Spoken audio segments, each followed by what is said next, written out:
समाज जब बनाया जा रहा था, समाज शास्त्र हम लोग पढ़ते थे 7th 8th में, तो उसमें बताया जाता था। तो समाज जब बनाया जा रहा था तो स्कूल कॉलेज बनाने का भी एक पर्पस था। सारा काम अगर घर से ही हो जाता तो समाज इन सब चीजों को बनाता ही क्यों? ठीक है। तो इसलिए कॉलेज भी आया कीजिए। कॉलेज का एक अलग परिवेश होता है, एक अलग, उससे पढ़ने के अलावा और भी बहुत सारी चीजों की सीख मिलती है।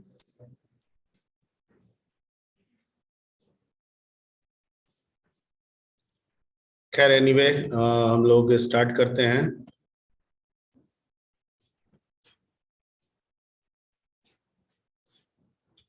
और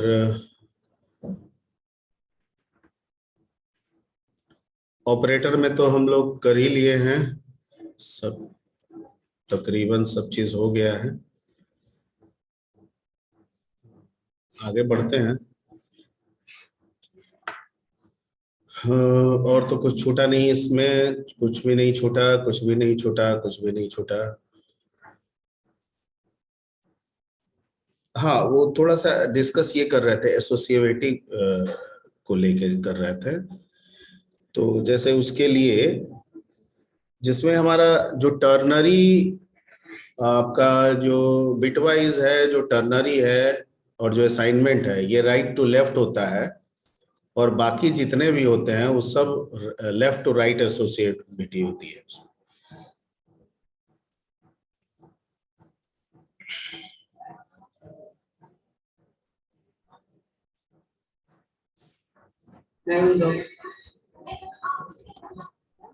तुम जुड़ जाता है जी, कहाँ भाग जाते हो?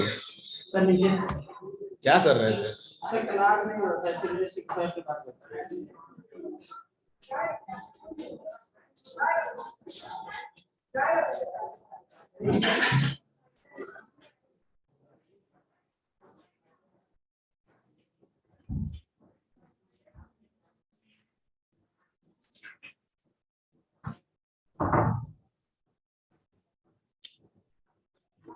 आप लोग को बुक मिल जाएगी जल्दी, ठीक है। ये थोड़ा सा, ये एक कैटेगरी है ये। अब इसको हम आपको प्रेफर भी नहीं करेंगे कि आप रट्टा मार के इसको याद कीजिए। अगर आपका रट्टा मार के आपके बहुत लंबे समय तक याद रह सकता है तो मार लीजिए रट्टा। अदरवाइज इसको सीख सीख के यूज करने के दरमियान जब भी हो मौका मिले, टेबल देखते रहिए और उस क्रम में इसको याद करने की कोशिश कीजिएगा। ठीक है। जैसे इसमें एक तो है बोर्ड मास का प्रेफरेंस है। ठीक है। क्या है? बोर्ड मास। और बोर्ड मास के आधार पे सबसे पहले ब्रैकेट लिखा, जैसा कि आपको दिख रहा होगा, bracket, big bracket, arrow operator, dot operator, plus plus, minus minus, इनका काम सबसे पहले होता है। इनका काम सबसे, अगर किसी एक्सप्रेशन में ये मिल जाए तो सबसे पहले इनका काम होगा। और सबसे कम में नीचे में देखिए कोमा लिखा हुआ है, कोमा ऑपरेटर, यानी सबसे लोअर, सबसे बाद में जो काम हम देखते हैं वो क्या होता है? कोमा। सबसे बाद में हम किसको देखते हैं? कोमा को देखते हैं। और सबसे पहले किसको देखते हैं? ब्रैकेट को देखते हैं। ठीक है। इसमें कुछ और भी ऑपरेटर्स हैं जो सी के से रिलेटेड भी हैं, लेकिन आगे आपको मिलेंगे। जैसे एरो ऑपरेटर जो है वो हम लोग आगे पॉइंटर और एंटर के साथ डिस्कस करेंगे। इसके बीच में और भी है, डिवीजन का है, देख रहे होंगे, मल्टीप्लिकेशन का है, परसेंट का है, उसके बाद प्लस है, माइनस है।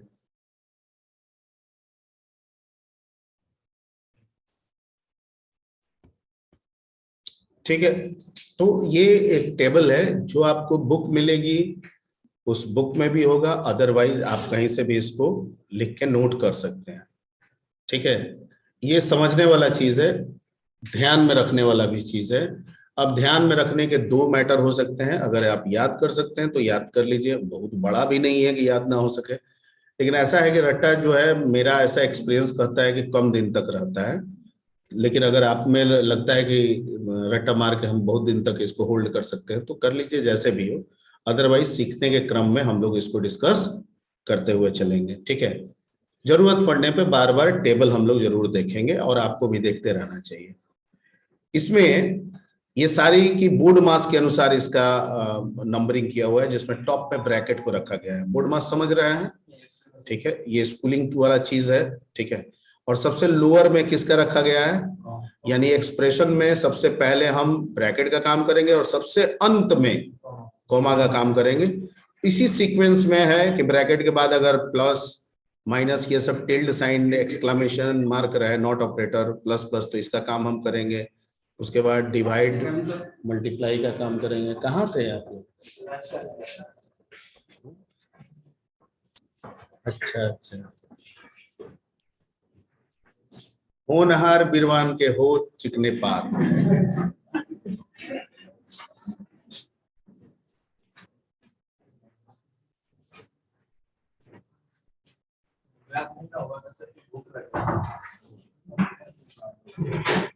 आपकी क्लास स्टार्ट कितने बजे से होती है?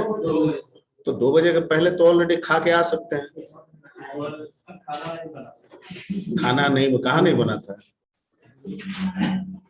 तो आपकी व्यवस्था है। 2 बजे के पहले व्यवस्था बना के आप पूरा यहाँ तक भर के आ सकते थे। अच्छा हाँ, ये तो आजकल हेडिंग। सर हम कब आ गए सर? हम नीचे ही थे, ये लोग बाहर गया बोला, हम लोग दोनों डोज लेकर गया था। चलिए खैर, एनीवे आइए कम टू द पॉइंट। तो यहाँ पे जो भी एक्सप्रेशन ऑपरेटर को यूज करके, इन सारे ऑपरेटर्स को यूज करके हम जो भी एक्सप्रेशन बनाएंगे, हमारा कंपाइलर उस एक्सप्रेशन को कैसे फॉलो करेगा ये सीखना है। तो पहले तो ऑपरेटर के प्रेसिडेंस के हिसाब से करेगा, यानी टॉप वाला पहले, बॉटम वाला बाद में। Point clear? जैसे अगर a प्लस बी इंटू सी रहे तो पहले किसका काम होगा? b इंटू सी का, क्योंकि इंटू का ज्यादा है प्रेसिडेंस, प्लस का कम है। तो एक तो ये हो गया, उसके अनुसार इसका सीक्वेंस दिया हुआ है। ऊपर में यहां से लेके यहां तक सबसे टॉप में ये है, सबसे लास्ट में कोमा। दूसरा चीज है कि अगर ये मल्टीपल सीक्वेंस में हो, जैसे मल्टीप्लाई भी कई बार हो सकता है, ब्रैकेट भी कई हो सकते हैं, ठीक है, ओके, एरो ऑपरेटर भी कई हो सकते हैं। तो अगर एक्सप्रेशन में इस तरह का है तो फॉलो अप कैसे करेंगे? लेफ्ट टू राइट या राइट टू लेफ्ट? तो मोस्ट ऑफ में लेफ्ट टू राइट ही होता है, लेकिन कुछ में राइट टू लेफ्ट होता है, जिनमें एक कह रहा है कि अगर size of, type, minus minus, plus plus, exclamation mark, इन चीजों को रखेंगे तो ये क्या होगा? राइट टू लेफ्ट होगा। फिर आपका टर्नरी ऑपरेटर जो हम सीखे थे अभी, उसको यूज करेंगे तो क्या होगा? राइट टू लेफ्ट होगा, ठीक है। और अगर असाइनमेंट ऑपरेटर यूज करते हैं विथ कंडीशनल असाइनमेंट, तो वो भी क्या होगा? Right to left. ये तीन छोड़ के बाकी सब लेफ्ट टू राइट एसोसिएटिव में जाएगा। Point clear? ठीक है। तो अगर मैं इसको, ये अगर हो सकता है तो करता हूं इसको।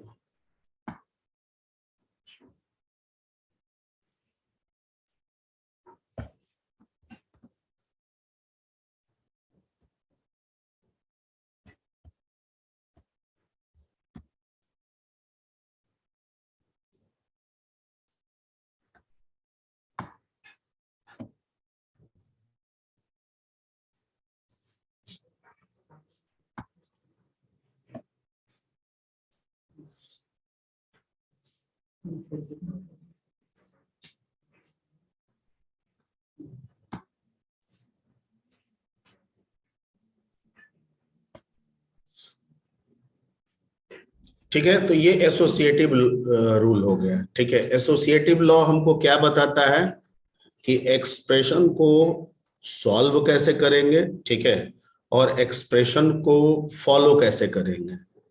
सॉल्व करने में बोर्ड मास के रूल को फॉलो करेंगे, जो कि यहाँ पे दिया गया है ऑपरेटर के बोर्ड मास के अनुसार। और ठीक है, फॉलो करने के लिए उसकी एसोसिएटिव लॉ को देखेंगे कि कौन लेफ्ट टू राइट है या कौन राइट टू लेफ्ट है। Point clear? ठीक है, ओके।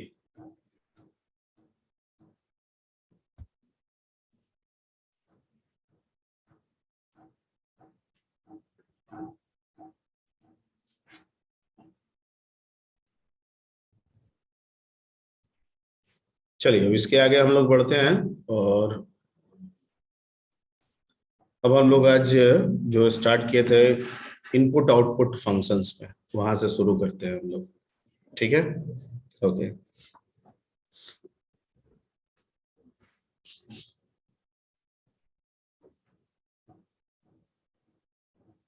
IO functions. और आईओ फंक्शंस को क्लासिफाइड हमने कितने भाग में किया था? दो। कौन कौन? गलत। इनपुट आउटपुट फंक्शन जो हम लोग सीखेंगे वो दो तरह का होगा। एक होगा फॉर्मेटेड,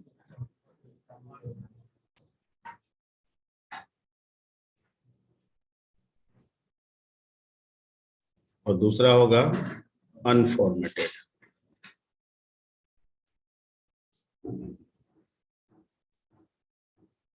अगर हम स्टैंडर्ड को लेके चले तो लमसम ये दोनों किसमें मिल जाएगा? वैसे कोनियों में भी है, ठीक है। मैं ये थोड़ी कह रहा हूँ स्टैंडर्ड इनपुट आउटपुट फंक्शन, मैं तो इनपुट आउटपुट की बात कर रहा हूँ। तो नॉर्मली जो हमें अभी फिलहाल स्टार्ट करेंगे वो STDIO में भी मिल जाएगा, ठीक है, या फिर हमें किसमें मिलेगा आगे? कोनियों में भी मिल जाएगा, ठीक है। तो कोनियों में फॉर्मेटेड नहीं होगा, ज्यादातर अनफॉर्मेटेड ही रहता है। फॉर्मेटेड का मतलब क्या होता है? What do you mean by formatted? If somebody say कि formatted output, हाँ क्या मतलब? formatted IO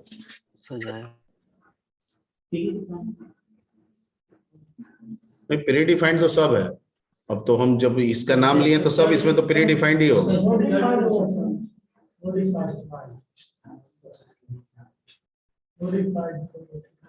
मॉडिफाइड, ठीक है। अगर हम किसी भी फंक्शन के द्वारा, जिस भी फंक्शन के द्वारा हम इनपुट करते हैं या आउटपुट करते हैं, उस फंक्शन के द्वारा जो हम वैल्यू इनपुट लेने वाले हैं या जो वैल्यू हम आउटपुट देने वाले हैं, अगर हम उसे के स्क्रीन कोऑर्डिनेट को डिसाइड कर सके, स्क्रीन स्पेसिंग को डिसाइड कर सके, स्क्रीन लाइन को डिसाइड कर सके, ऐसी फैसिलिटी अगर हमको मिलती है उस फंक्शन के द्वारा, तो वैसे फंक्शन को हम लोग फॉर्मेटेड इनपुट आउटपुट के कैटेगरी में रखेंगे, ठीक है। जैसे हम चाहते हैं 2 लाइन छोड़ के इनपुट हो, ठीक है, या 10 स्पेस छोड़ के आउटपुट हो, 5 स्पेस छोड़ के आउटपुट हो, ठीक है। जो फंक्शन हमें इस तरह की फैसिलिटी देता है कि आप अपने सुविधा अनुसार स्क्रीन कोऑर्डिनेट को यूज करके, ठीक है, आप मैसेज को डिस्प्ले करा सकते हैं या इनपुट कर सकते हैं, वैसे फंक्शन को हम किस कैटेगरी में रखेंगे? Formatted input output. कुछ समझ में आ रही बात? यानी जिसमें टैब स्पेस का जिक्र हो कि हम टैब देके काम कर लें, स्पेसिंग देके काम कर लें, न्यू लाइन जनरेट करके काम कर लें, ठीक है, ओवरराइट कुछ और ओवरराइट जैसा काम हो, ठीक है, वो काम कर सके हम, ठीक है, और भी डिफरेंट वर्क्स, ओके। यानी जो स्क्रीन को इनपुट आउटपुट करते समय आपको यूज की परमिशन दे, ठीक है। तो स्क्रीन यूज करना मतलब क्या है कि कुछ स्पेस आगे लिखना, पहले लिखना, यही ना मतलब हुआ। अगर ऐसी सुविधा आपको जिस फंक्शन से मिलती है उसे हम क्या कहते हैं? फॉर्मेटेड इनपुट, ठीक है, ओके। तो इसका मतलब हम कह सकते हैं कि formatted input output means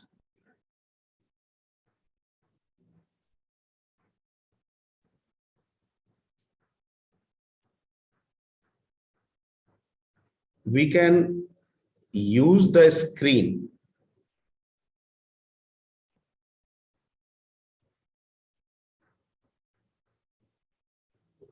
a specific part of a screen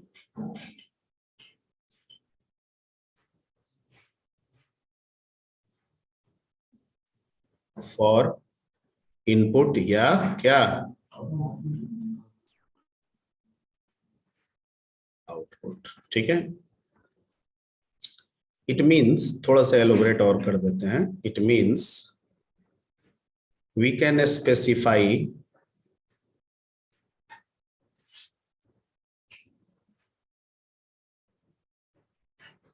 the tab space, comma, new line, comma, number of spaces, comma, etc, ठीक है। और इसके अंतर्गत हमको 2 स्टैंडर्ड इनपुट आउटपुट फंक्शन मिलता है। वैसे और भी है, लेकिन अभी हम लोग बात करेंगे स्टैंडर्ड इनपुट आउटपुट के अंतर्गत, ठीक है, जिसमें दो मिलेंगे। एक है आपका प्रिंटफ और दूसरा क्या है, स्कैनर। पहले इन दोनों को सीखते हैं, ठीक है।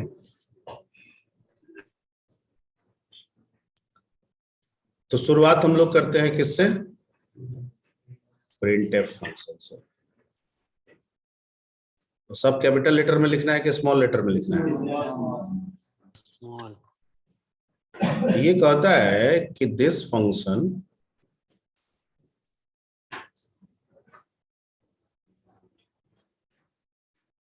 is used for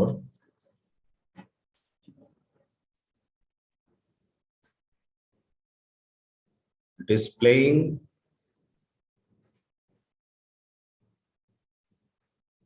the message or value of the variable.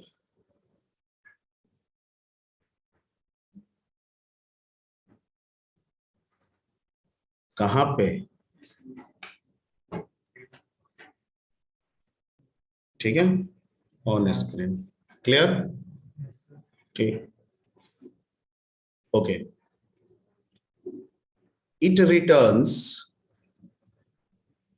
Function है तो फंक्शन का बिहेवियर होता है रिटर्न करना। It returns N integer value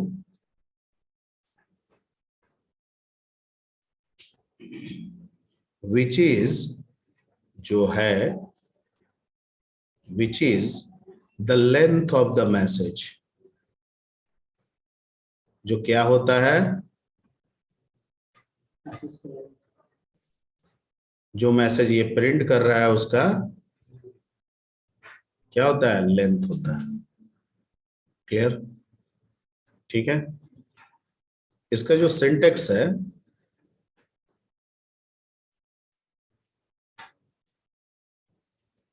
दो तीन तरीके से होगा। रिटर्न टाइप तो इसका इंट होगा ही, प्रिंटफ होगा,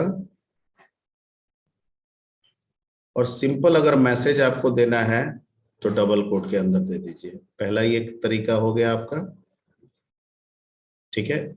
या फिर आप इंट दीजिए, प्रिंटफ दीजिए, और अगर आपको सिर्फ वेरिएबल का वैल्यू चाहिए तो यहाँ पे एक्सेस स्पेसिफायर यूज किया जाता है।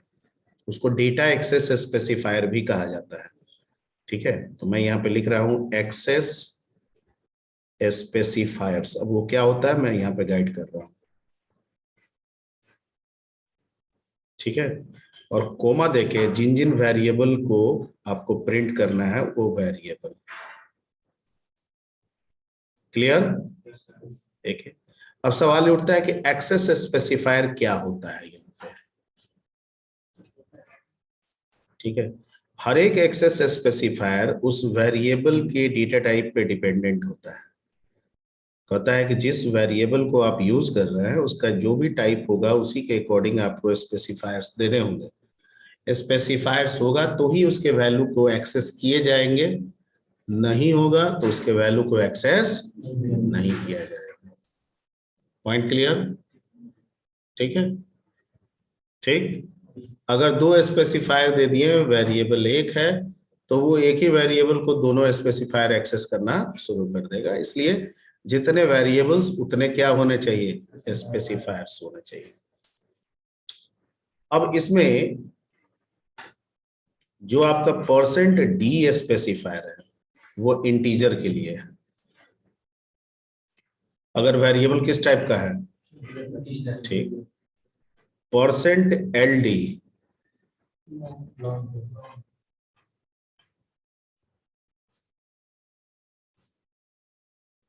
ठीक है, परसेंट एफ,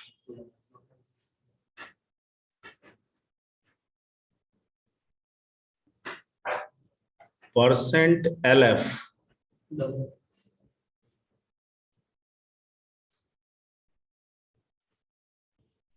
परसेंट सी,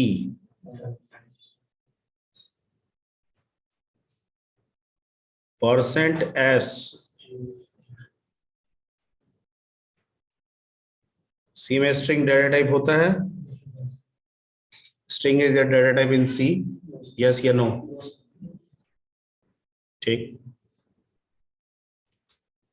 %o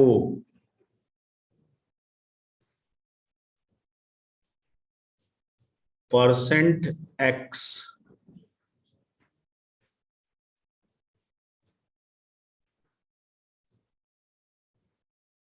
ठीक है, और इंट को डेसिमल भी कहा जाता है। ठीक है,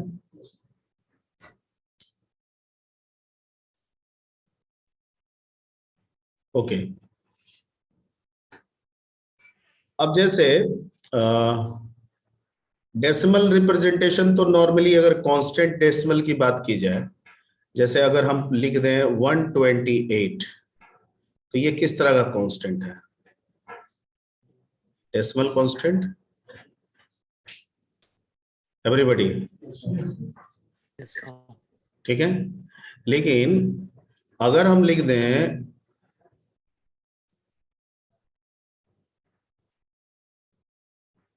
ये किस तरह का कांस्टेंट है?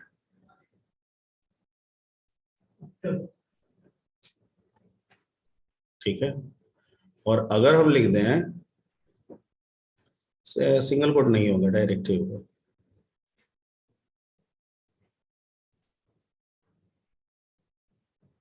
तो ये किस तरह का हो जाएगा? तो ये आपको ध्यान देना है कि अगर किसी डेसिमल को हम जब ऑक्टल रिप्रेजेंटेशन देंगे तो वो इसी क्रम में हमको आंसर देगा। ठीक है, यानी एग्जैक्ट आंसर ये है, लेकिन ये दो पहले लगाया रहेगा कांस्टेंट रिप्रेजेंटेशन के लिए। यानी ऑक्टल के कांस्टेंट रिप्रेजेंटेशन में पहले से क्या लग जाता है? 0O, जबकि हेक्सा के कांस्टेंट रिप्रेजेंटेशन में पहले से क्या लग जाता है? OX, 0X, not OX, 0X। ठीक है, क्लियर? बाकी करके दिखाया जाएगा आपको। ओके, तो ये कुछ ध्यान देने वाली बात थी, एक्सेस स्पेसिफायर्स। ठीक है, अब है कि एक तीसरा सिंटेक्स भी हम ले सकते हैं कि हम इंट दे, प्रिंटफ दे, सर मिक्स करके भी तो कर सकते हैं सर, मैसेज दें, और इसी में हम क्या यूज कर लें, तो क्या नहीं काम चलेगा? तो बताइए, बिल्कुल काम चलेगा, एकदम चलेगा। ठीक है, प्रिंटफ कुछ एस्केप सीक्वेंस कैरेक्टर को भी सपोर्ट करता है। ठीक है, किसको सपोर्ट करता है? जो मैसेज की जगह पे इस्तेमाल किया जा सकता है।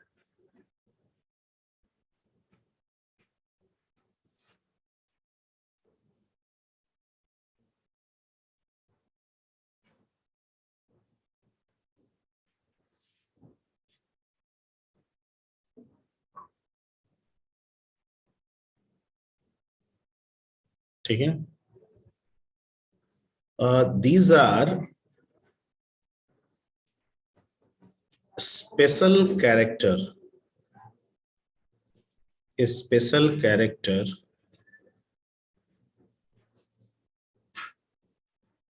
those can be used with printf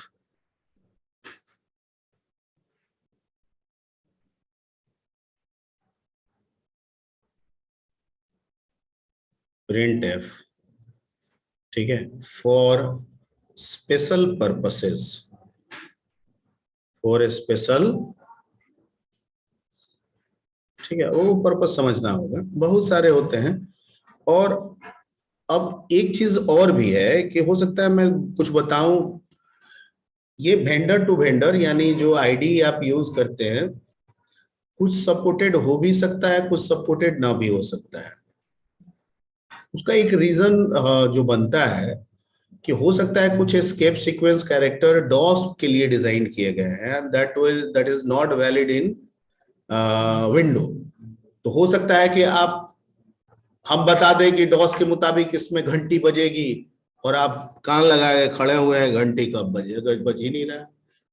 ठीक है, तो वो डॉस के अनुसार वो बेल को रेकमेंड कर रहा है और आप यूज कर रहे हैं विंडो। ठीक है, तो विंडो के अनुसार साउंड को रेकमेंड करना चाहिए, वो नहीं हो पाता है। तो कुछ एस्केप सीक्वेंस पहले भी काम करते आ रहे हैं, आज भी काम करते आ रहे हैं। कुछ एस्केप सीक्वेंस बता देंगे लेकिन वो काम करेंगे, काम नहीं भी करेंगे। लिनक्स वगैरह में काम कीजिएगा तो शायद मोस्ट ऑफ आपके एस्केप सीक्वेंस उसमें काम कर जाए, हालांकि वहां भी लिनक्स आ गया है, विंडो बेस्ड हो गया है, तो वहां भी 100% हम गारंटी दें कि वो काम करे। ठीक है, जरूरी नहीं है। हाँ, डेव वगैरह में या कोई विंडो बेस्ड अगर आईडी है उसमें चेक कर सकते हैं, उसमें आपका ये काम करना चाहिए। ठीक है, अब डिपेंड करता है कि वो कितने सपोर्टेड हैं, कितने एस्केप सीक्वेंस को सपोर्ट करते हैं। तो जो कॉमन है एस्केप सीक्वेंस कैरेक्टर, उसमें पहला जो है वो है \n। ठीक है, जिसका मतलब होता है न्यू लाइन, क्योंकि प्रिंटफ अपने से न्यू लाइन नहीं बनाएगा। बनवाइएगा तो बनाएगा, नहीं बनाइएगा तो एक ही लाइन में सबको प्रिंट करता आगे बढ़ जाएगा, तब तक जब तक कि स्क्रीन एक रो खत्म ना हो जाए। जितना बोले समझ में आ गया? ठीक है, अगर आप चाहते हैं कि हम मैसेज दें उसके बाद दूसरा मैसेज दूसरे लाइन में आए तो वो लाइन आपको खुद से बनाना पड़ेगा। ठीक है, दूसरा है \t, टैब स्पेस। अब किसी मैसेज में इनकी संख्या एक भी हम रख सकते हैं, जरूरत के हिसाब से 4 भी रख सकते हैं। अगर हमको एक मैसेज और के बाद हमको 4 लाइन गैपिंग देना है तो 4 बार \n इस्तेमाल करेंगे। ठीक है, एक ही लाइन देना है तो एक बार \n इस्तेमाल करेंगे। वो डिपेंड करता है कि हमारी जरूरत किस तरीके से है। Point clear? तो ये 2 कॉमन है जो हम यूज करते आते हैं। एक होता है \r, इसको बोलते हैं कैरेज रिटर्न। ये एक्चुअली ओवरराइट करने के पर्पज से दिया गया है। इसका काम क्या होता है? Overwrite the previous message.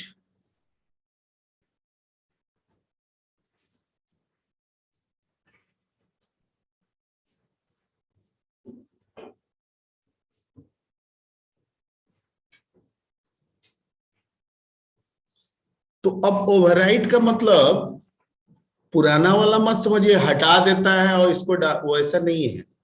Overwrite का मतलब ये ओवरलैप करते हुए चलता है। ओवरराइट का संबंध इससे किससे है? ओवरलैप।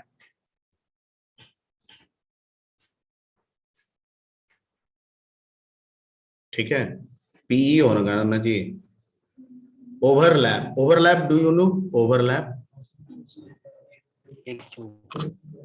मतलब मान लो कि you all guys are sitting BCA के सारे स्टूडेंट्स आपके यहाँ बैठे हैं। ठीक है, और बीएससीआईटी के स्टूडेंट को बैठाना है लेकिन बीसीए को रिप्लेस करते हुए। ठीक, अब बीएससीआईटी का एक बच्चा आया, इसको हटा दिए, बैठा दिए। दूसरा बच्चा आया, उसको हटा दिए, बैठा दिए। तीसरा बच्चा आया, उसको हटा दिए, बैठा दिए। कोई बच्चा नहीं आया तो ये 3 रिप्लेस हो गया, बाकी जो जैसे है वैसे ही रह जाएगा।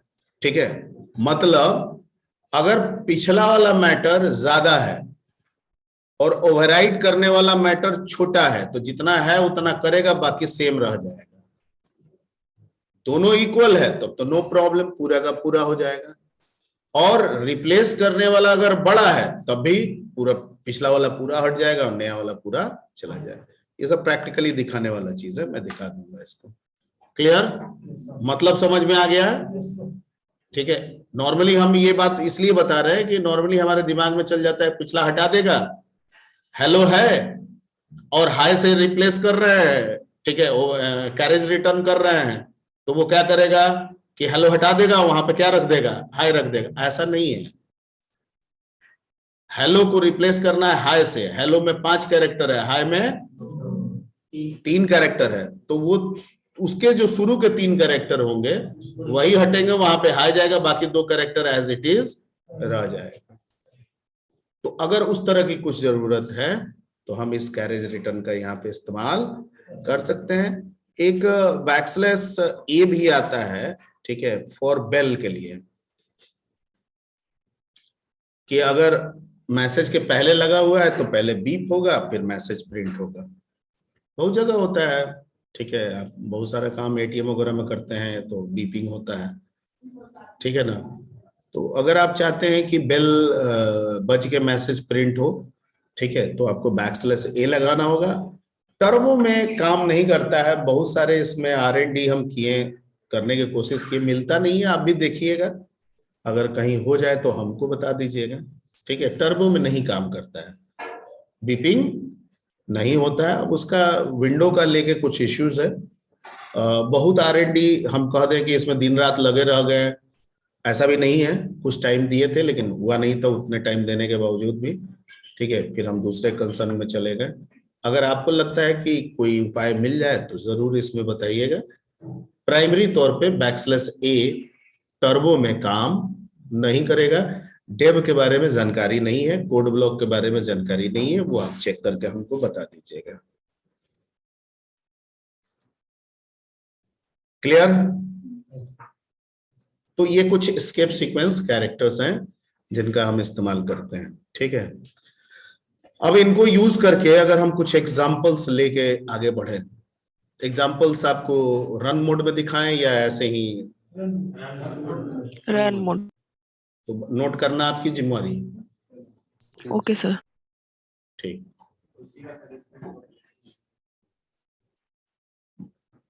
वो कौन शॉट लेना है वो सब आप समझिए।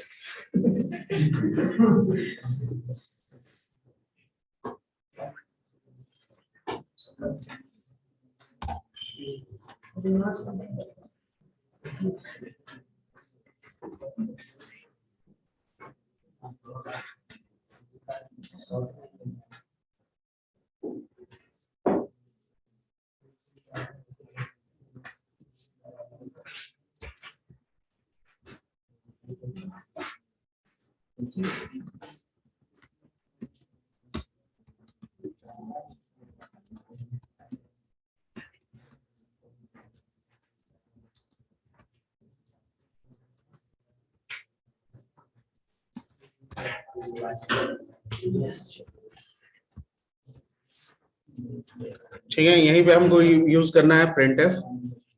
पहले सिंपल प्रिंट एफ,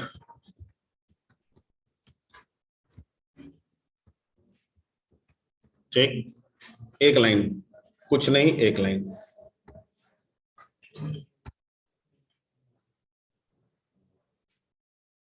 ठीक है। दोबारा रन कराना है, ठीक है। तो लाइन तो चेंज नहीं ना करेगा, क्योंकि लाइन चेंज करने के लिए तो प्रिंट एफ बाध्य नहीं है, तो तब तक नहीं करेगा जब तक आप एस्केप सीक्वेंस कैरेक्टर। दूसरा चीज है कि अगला दे रहा है तो पिछले वाले मैसेज के साथ दे रहा है। तो अगर हम चाहते हैं कि स्क्रीन पूरा एकदम साफ सुथरा होके आए तो एक फंक्शन आता है, उसको आप इस्तेमाल कर सकते हैं।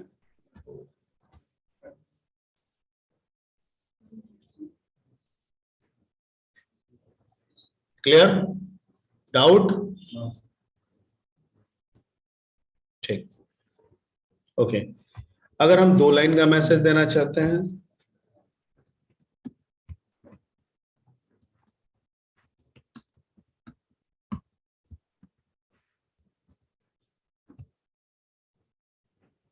हेलो इंडिया, हेलो बिहार, लेकिन 2 प्रिंट एफ है तो 2 अलग अलग लाइन में आने के बजाय ये एक ही लाइन में आ रहा है, क्यों? हाँ, क्योंकि एस्केप सीक्वेंस आप नहीं यूज किए हैं, और जब तक एक लाइन पूरा भरेगा नहीं वो नीचे भेजने नहीं देगा, ठीक है, ओके। तो हमको नया लाइन बनाना है तो क्या करना चाहिए? कहाँ लगाना चाहिए? मैसेज पे आगे या पीछे? आगे या पीछे? कहाँ आगे लगाएं बताइए, कहाँ पीछे? हाँ, मतलब कहाँ प्लेसिंग इसमें बताइए, हम कर्सर को कहाँ ले जाएं? इंडिया के बाद में, अच्छा, ठीक। या तो सर नीचे वाले के पहले लगा दें। नहीं तो नीचे वाले के पहले, ठीक, वेरी गुड। लाइन चेंज हो गया, ठीक। मान लीजिए कि हमको लाइन नहीं चेंज करना है, दोनों एक ही लाइन में है, एक स्पेसिंग में हो जाए तो टैब स्पेस देके कर सकते हैं। सी में टैब स्पेस 8 स्पेस के होता है, लेकिन हम लोग C++ इस्तेमाल कर रहे हैं। सी में 4 स्पेस के बराबर होता है, C++ में 8 स्पेस के बराबर होता है, ठीक है। तो हम लोग C++ यूज कर रहे हैं कंपाइलर, तो हो सकता है 8 स्पेस का जगह बनाए। कितना का है वो देखना होगा। कितना लग रहा है आपको? 1 1 2 3 4, जो भी है वट एवर, ठीक है। सी का रूल है 4 स्पेस, C++ का रूल है 8 स्पेस, ठीक है। ये टैब स्पेस आप मेनू के एडिटर में जाके, मेनू में जो आता है ना विंडो ऑप्शन, उसमें जाके आप अपने अनुसार सेट भी कर सकते हैं, ठीक है। 5 दे दीजिएगा 5 रहेगा, 4 दे दीजिएगा 4 रहेगा, 2 दे दीजिएगा 2 रहेगा।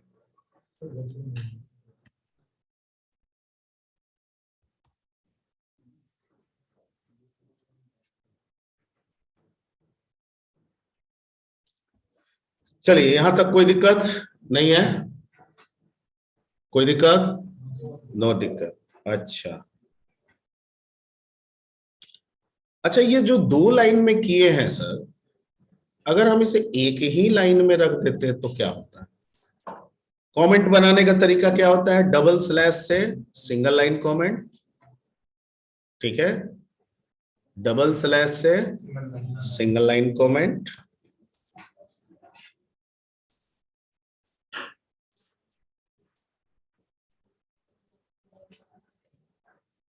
डबल स्लैश से क्या बनेगा?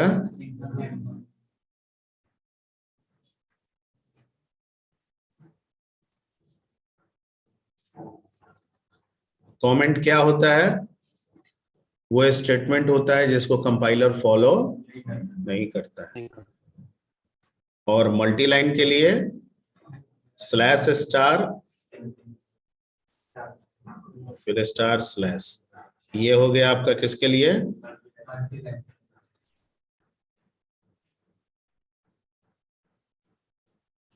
Multi line comment. क्लियर?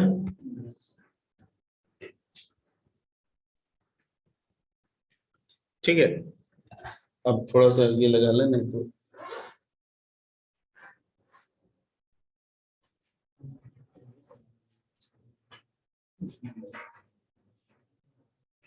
इधर है जी।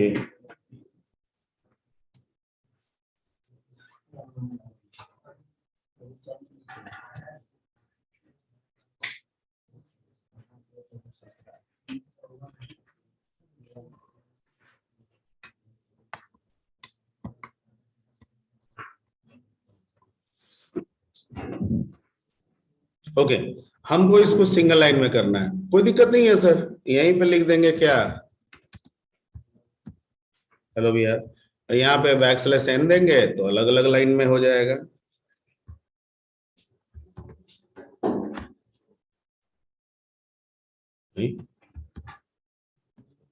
आ गया? बैकस्लैश टी देंगे, सही है एवरीबॉडी? ठीक, तो इससे क्या समझ में आया कि जरूरत के हिसाब से अलग अलग मैसेजेस को अलग अलग प्रिंटफ में भी कंपोज कर सकते हैं, या जरूरत के हिसाब से मल्टीपल मैसेजेस को एक प्रिंटफ में भी कंपोज कर सकते हैं। आई बात समझ में? सारी चीज हमारी जरूरत पे डिपेंड कर रही है। जरूरत पड़ने पे जो 2 लाइन था अब कितने लाइन में बदल गया? 1 लाइन में, ठीक है। तो अगर हमारी जरूरत है कि लाइन बाय लाइन चले तो अलग अलग कर लेंगे, लगेगा एक ही में कर सकते हैं तो एक ही में कर लीजिए, कोई प्रॉब्लम नहीं। Point clear? ठीक है,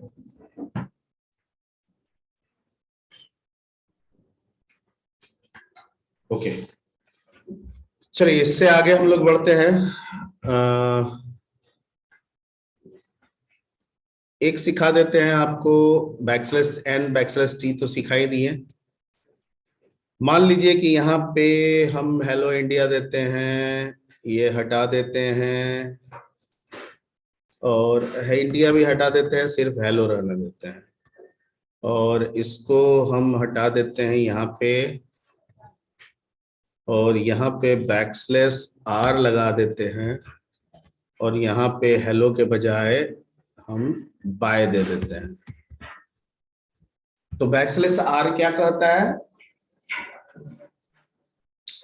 कि पिछला जो भी मैसेज प्रिंट हो गया उसके शुरू से मैं ओवरराइट करूंगा, उसके शुरू से मैं ओवरराइट करूंगा। तो पहले प्रिंट क्या हुआ, हेलो, और उसके बाद ओवरराइट करने गया तो क्या किया, बाय। तो एच पे आ गया बी, ई पे आ गया वाई, एल पे आ गया, तो फाइनली आउटपुट जो मिलेगा बाय लो मिलेगा, वही ना मिलना चाहिए। रन कराते हैं।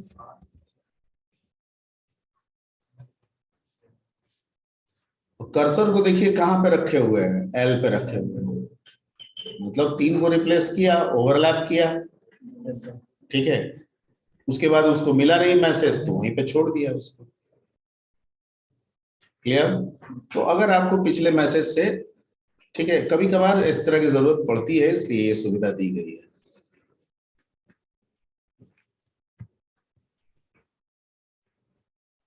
ओके, तो ये आपका एक हो गया कैरेज रिटर्न का, ठीक है। बैकस्लैश से दे देंगे लेकिन कुछ बीपिंग वगैरह होता नहीं है, ठीक है। जैसे अगर यहाँ पे हम बैकस्लैश ए दे और हमको ऐसा हो जाए कि बीप करके कुछ हेलो आए तो आता नहीं, आप चेक कर लीजिएगा इसमें, लेकिन एरर भी नहीं आएगा, ठीक है। इसलिए बैकस्लैश ए लिख दिए हैं, छोड़ दिए। तो आपको 2 चीज बता दिए, एक मैसेज और एक एस्केप सीक्वेंस मैसेज के साथ। अब आते हैं कि अगर हमको वेरिएबल पे काम करना हो तो कैसे करेंगे, ठीक है। मान लीजिए कि हम एक इंट एक्स ले लेते हैं, उसमें कोई एक वैल्यू डाल देते हैं, क्या डाल दिए, 12। इस लाइन को हटा देते हैं, जो पड़ेगा तो लाएंगे फिर से, और हमको सिंपली एक्स को प्रिंट करना है। क्या प्रिंट करना है, तो क्या रखना चाहिए, स्पेसिफायर। एक्स किस टाइप का है, कौन सा स्पेसिफायर, %d। %d। उसके बाद जहां पे डबल कोट खत्म हो गया उसके आगे कोमा, और उस वेरिएबल का नाम, ठीक। रन, डाउट, ठीक। मान लीजिए 2 ले लेते हैं,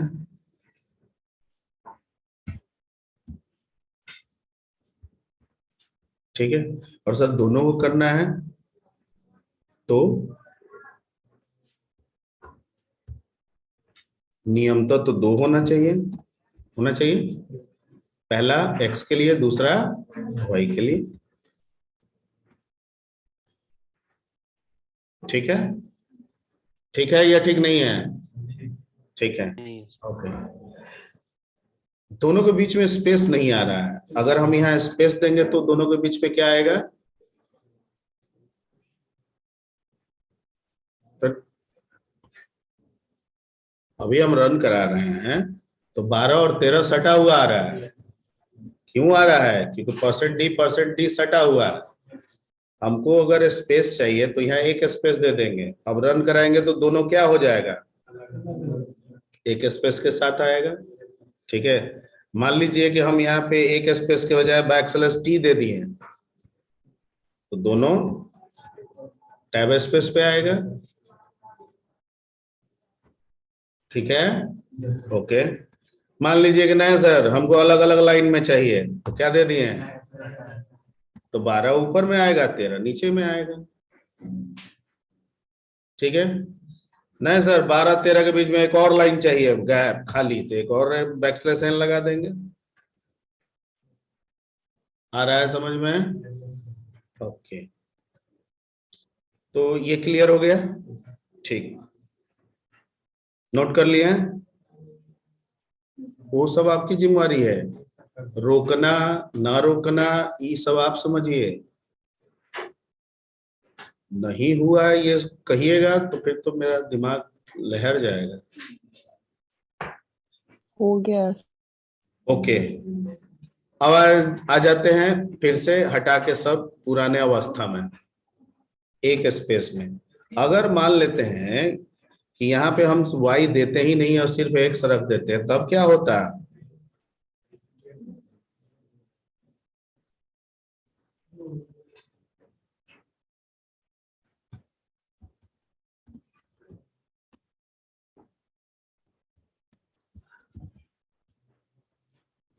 क्या आ रहा है? क्यों आ रहा है? x का वैल्यू तो 12 है।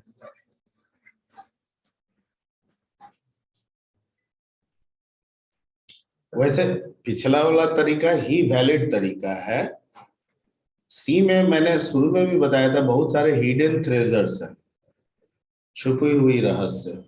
उसका कारण ये है कि सी बनाने वाले में किसी एक आदमी का योगदान, खाली डेनिस रिची उसको कर दिया ऐसा नहीं है, केन थॉमसन का भी उतना ही रोल है, ठीक है। और भी बहुत सारे लोग हैं, पैट्रिक नॉर्टन का भी नाम आता है, ठीक है। तो बहुत लोगों का दिमाग लगा है। तो डेनिस रिची बनाने के लिए बना दिया, लेकिन वो कहा कि जो हम किए हैं वो तो जानते हैं, पहले से किया गया है, सारा चीज तो हम नहीं जानते, हम कलीग है ना जी, तो कुछ बताया गया, कुछ हमको अभी बताया गया। बहुत सारे छुपे हुए रहस्य हो सकते हैं, ठीक है। उन रहस्यों में कुछ काम के भी हो सकते हैं और कुछ काम के नहीं भी हो सकते हैं। उन्हें आपको समय समय पे समझना होगा, और जो यूजफुल है उन्हें अडॉप्ट करना होगा, जो यूजलेस है, ठीक है, उनका एक कारण बता के, एक कारण समझ के छोड़ देना होगा, ठीक है। क्लियर? तो इसमें हो ऐसा क्यों रहा है? क्योंकि जब ऑपरेटर कोई पढ़ने जा रहा है ऊपर, सॉरी ऑपरेटर बोल रहे हैं, वेरिएबल को जब ये पढ़ने जा रहा है ऊपर, ठीक है, तो क्या है, x is equal to y, x is equal to 12, y is equal to 13। कौन सा ऑपरेटर? असाइनमेंट। असाइनमेंट में क्या बताए थे? Right to left associativity. तो राइट टू लेफ्ट एसोसिएटिविटी में जब जा रहा है तो वो y को भी पढ़ जा रहा है और x को भी पढ़ जा रहा है। क्या कर जा रहा है? क्योंकि उसको पहुंचना कहाँ है प्रिंटफ के लिए? x तक। कहाँ पहुंचना है? तो राइट टू लेफ्ट है, तो पहले y पढ़ के ना गया किसके पास? x के पास, ठीक है। तो हम y यहाँ ना भी दिए तो पहला को मान लिया x और दूसरा को क्या मान लिया? y, ठीक है। अभी बदल देंगे कुछ दिन, ठीक है, अभी कुछ दिन में बदल जाएगा ये आउटपुट। ऐसा क्यों हुआ? क्योंकि x को पढ़ने के लिए उसको किसको पढ़ना पड़ा? तो y पढ़ लिया तो याद हो गया ना। तो यहाँ पे y ना भी दे रहे हैं तो दूसरे के लिए वो किसको फॉलो कर जा रहा है? y को। तो रिजल्ट क्या मिल रहा है? 12 और 13, ठीक है। लेकिन अगर y दे दे तो क्या होगा? तो x नहीं करेगा, तो इसका मतलब एक ही आएगा। तब कहेगा कि दोनों जगह हम y ही प्रिंट करेंगे, यानी 13 और 13, क्योंकि x तो हमने पढ़ा नहीं, हमने तो सिर्फ क्या पढ़ा? y। अब प्रिंटफ को जरूरत क्या है? y पढ़ लिया, 13 मिल गया, दोनों जगह 13 डाल दिया। जो बता रहा है वो समझ में आ रहा है? ठीक है। तो ये पहला एक कंक्लूजन आपको बता दिए। दूसरा कंक्लूजन ये है, ठीक है, हालांकि ये ना भी बताते तो काम चल जाता। इसमें क्या आ रहा है?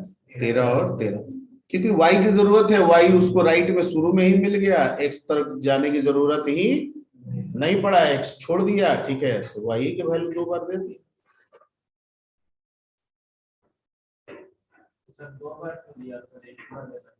नहीं, 2 बार इसलिए दिया कि वैल्यू का जस्टिफिकेशन वेरिएबल से बाद में होता है, स्पेसिफायर से पहले होता है। स्पेसिफायर के मुताबिक वेरिएबल को डिटरमाइन करता है, वेरिएबल के मुताबिक स्पेसिफायर को डिटरमाइन नहीं करता है।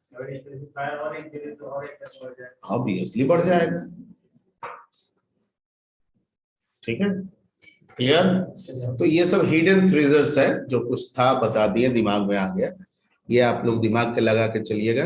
लेकिन नियम वही है कि जितने स्पेसिफायर्स उतने वेरिएबल्स, यही सही है। क्लियर? ओके, ठीक है। तो यहाँ पे x दे दिए, कॉमा y दे दिए, तो क्या आ जाएगा? 12 और 13 आ जाएगा। हमको मैसेज के साथ सर करना है। यहाँ लिख दिए x इज इक्वल टू, और यहाँ लिख दिए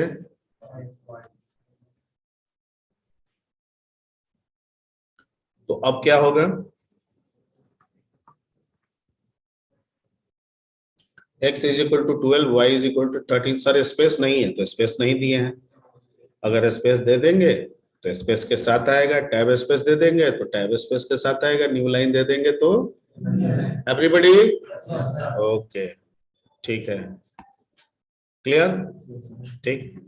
अब कोई कहेगा कि यहाँ x क्यों लिखे, यहाँ पे आप कुछ और मैसेज भी दे सकते थे, नंबर 1 दे सकते थे, दे दीजिए नंबर 1, तो नंबर 1 आएगा। यहाँ दे देंगे नंबर 2, तो क्या आएगा? नंबर 2 आएगा। क्लियर? तो इसका मतलब ये हो गया कि वेरिएबल को इंडिविजुअली भी डिस्प्ले करा सकते हैं और मैसेज के साथ भी डिस्प्ले करा सकते हैं। क्लियर? डाउट? ठीक है, हाँ टाइम हो गया, बड़ा जल्दी टाइम बीत जाएगा।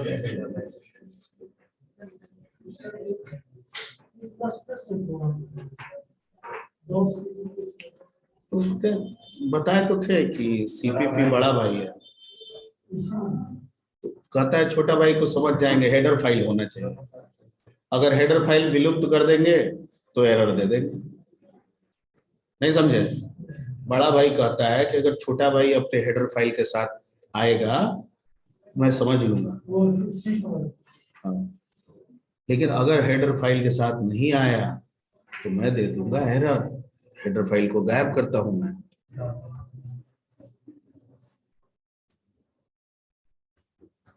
अब इसको कंपाइल करा रहा हूं, क्या आ गया? कह रहा है कुछ नहीं समझ पा रहे हैं। अब कहता है, बड़ा भाई कहता है कि इसलिए नहीं समझ रहे हैं कि इसको हम अपना समझ रहे हैं सीपीपी, और तुम्हारा पैकेज तो मिल ही नहीं रहा है, और हम अपने डिफॉल्ट पैकेज हम तो जानते हैं आईओ स्ट्रीम, ठीक है, तो उसमें तो तुम्हारा चीज तो है नहीं, ठीक है, तो फिर कैसे समझिएगा? तो या तो आप हेडर फाइल दो अपना, और नहीं तो अपना एक्सटेंशन से सेव करो। किससे सेव करो? अपना एक्सटेंशन। तो अगर मैं इसको इसके एक्सटेंशन से सेव कर दूं yy डॉट क्या सी, तो अब ये एरर खत्म हो गया, ये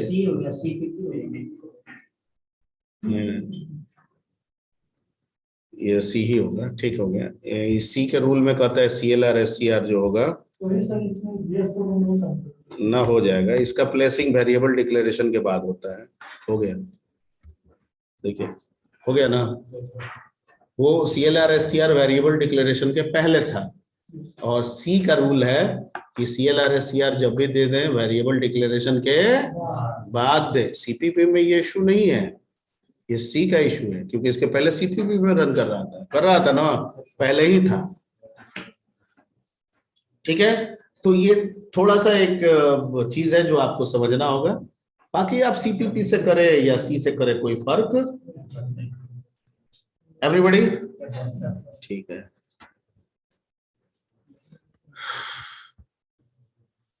चलिए, ये अटेंडेंस एग्जाम चेतना आनंद तो आया था पहले ना, तो तरुण